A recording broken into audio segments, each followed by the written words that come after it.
On continue notre petit tour de l'optimisation de sa présence en ligne quand on est freelance avec cette fois-ci le site internet. Alors, je me doute bien que vous êtes tous au courant de qu'est-ce qu'un site internet. Ce qui est intéressant, c'est plutôt de comprendre que un site internet, quand on est freelance, c'est sa colonne vertébrale en ligne. C'est de ce site internet qu'on va pouvoir gérer notre image, gérer ce qu'on raconte, et puis éventuellement, mais ça c'est une autre question, aller chercher du trafic, des clients. On verra ça plus tard dans la stratégie de contenu. Là, on est vraiment dans l'optimisation de sa présence en ligne. Et notamment sur son site internet, ce qui est très intéressant, c'est la page à propos, qui est l'endroit parfait pour se démarquer et montrer qu'on est unique en tant que freelance. Parce que je vous rappelle que la plupart des gens cherchent sur Google, donc si on cherche notre nom plus notre prénom, eh bien on va arriver sur notre site internet si on a créé un site internet, et sinon on va arriver sur une autre plateforme, et là on va pas forcément maîtriser l'image qu'on dégage, même si bien souvent ça peut être son profil LinkedIn, son profil Facebook, mais ça peut aussi être des articles, etc. Alors que si on a son propre site internet, alors généralement c'est ce qui va arriver en premier, et là on peut maîtriser quand même ce qu'on raconte dans une grosse proportion, puisque la plupart des gens qui recherchent sur Google cliquent sur le premier lien et restent dessus. Donc, créer son site internet, c'est vraiment affirmer qui on est en ligne, faire en sorte de contrôler son image sur Google et puis préparer sa colonne vertébrale qui ensuite redirige vers tous les autres endroits où on est présent, que ce soit LinkedIn ou d'autres réseaux sociaux. Alors, pour créer son site, l'objectif, c'est que là, on va pas aller très loin dans le domaine technique. Je vais juste vous donner 2-3 clés. C'est ce que j'ai mis en tout petit. Je vous précise qu'on a quand même une formation qu'on a faite spécialement pour ça avec Pierre qui est hyper complète sur comment créer un super site internet en freelance pour attirer plus de prospects et générer plus de missions. Là, l'idée, c'est juste de vous expliquer si vous vous lancez dans la création de votre site. Nous, la solution qu'on recommande, c'est de passer un minimum de temps dessus, de mettre les mains dans le cambouis et donc de prendre un hébergement. Vous pouvez prendre la formule hébergement perso chez OVH, d'installer depuis OVH WordPress et ensuite vous avez accès à un back-office où vous pouvez créer votre site internet. L'énorme avantage de cette solution, c'est qu'elle n'est pas limitée et c'est qu'elle peut rester relativement économique. Ça va vous coûter une cinquantaine d'euros par an, voire un petit peu moins. Pour le nom de domaine, l'hébergement, avoir tout votre site, etc. Avoir des adresses email, etc., etc. Vous avez deux alternatives si vous voulez pas passer de temps ou que c'est votre plus grand cauchemar de faire un site internet. Dans ce cas, vous avez Webflow et Squarespace. Les deux solutions sont super bien faites, vous demanderont moins de connaissances techniques. Il faudra quand même créer votre site internet, hein. Ça va pas se faire tout seul. Mais ces deux solutions sont quand même pas mal du tout. Elles vous coûteront un peu plus cher, plutôt on va dire entre 60 et 100, 120 euros par an. Mais au moins, on va dire, elles sont un peu le kit tout en un. Il faudra mettre quand même la main à la pâte, mais c'est plus facile et plus accessible que la première solution.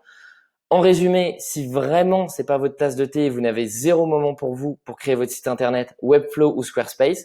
Par contre, si vous avez un petit peu de temps et que vous vous dites ok, j'ai envie vraiment de prendre à bras le corps ma vie de freelance pour plus tard et justement utiliser toute la puissance d'un site internet, dans ce cas, je vous recommande vraiment la première solution, d'installer OVH depuis WordPress.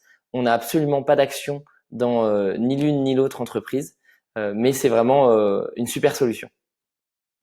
Alors, une fois que vous avez votre site, alors si vous l'avez déjà ou si vous vous apprêtez à le créer, voici les pages de base qu'il faut avoir.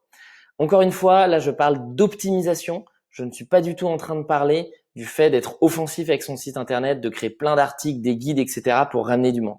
Là, on parle vraiment d'avoir un site internet au minimum lissé et optimiser sa présence si on n'a pas de site internet en faisant un petit site avec ses pages au minimum. Une page d'accueil qui généralement est la page d'entrée qui permet de rediriger vers les bonnes sections sur son site, donc avec des liens, etc.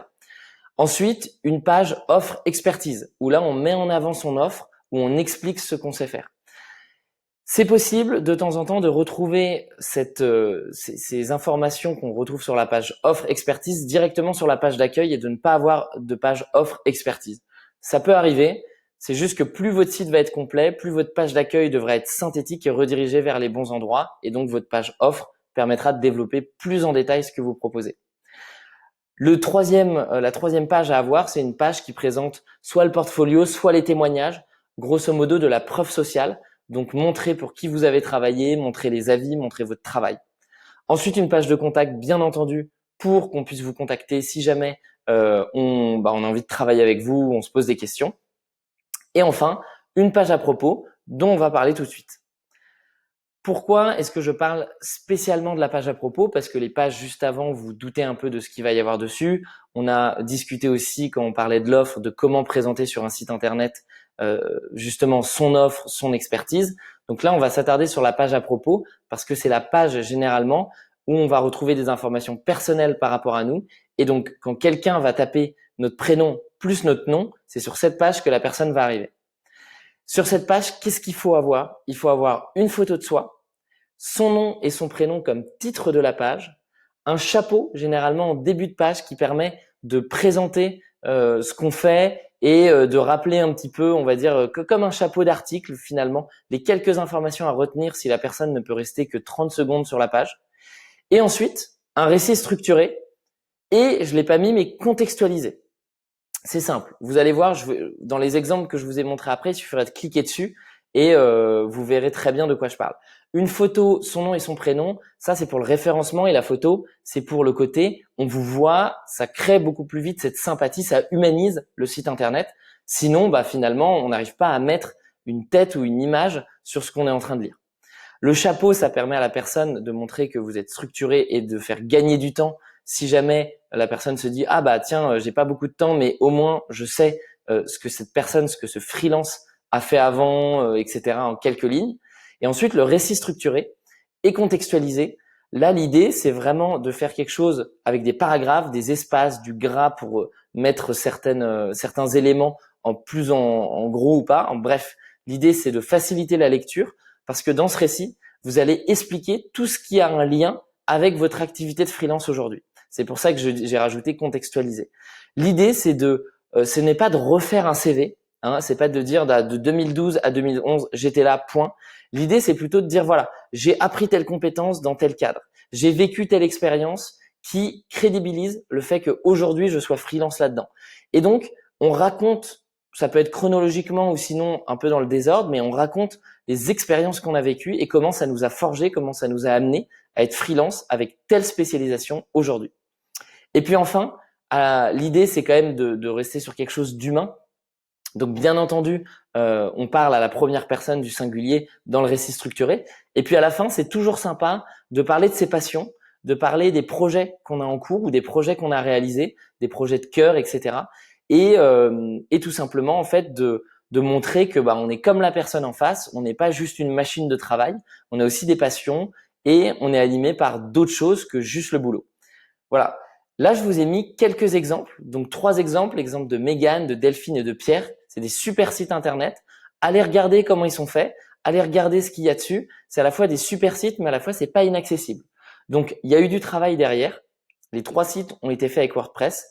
Par contre, il y a un vrai côté accessible dans le sens où il n'y a pas 10 millions de choses sur ce site internet. C'est pas des énormes sites qui drainent un trafic phénoménal. Et donc, c'est quelque chose qui reste abordable à faire.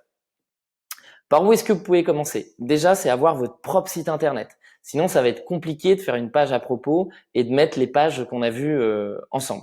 Donc, soit vous avez déjà un site et tant mieux, vous pouvez compléter en fonction de ce que je vous ai montré, les pages qu'il faudrait avoir. Soit vous n'en avez pas et dans ce cas, je vous ai présenté des solutions où vous pouvez commencer à mettre les mains dans le cambouis. Ensuite, l'idée, c'est de créer et modifier votre page à propos avec la checklist et les exemples que je vous ai montrés. Vous pouvez éventuellement modifier aussi les autres pages par rapport à ce que vous voyez. L'idée, ce n'est pas de faire un copier-coller des autres sites, c'est vraiment de vous en inspirer pour faire ensuite quelque chose qui vous ressemble.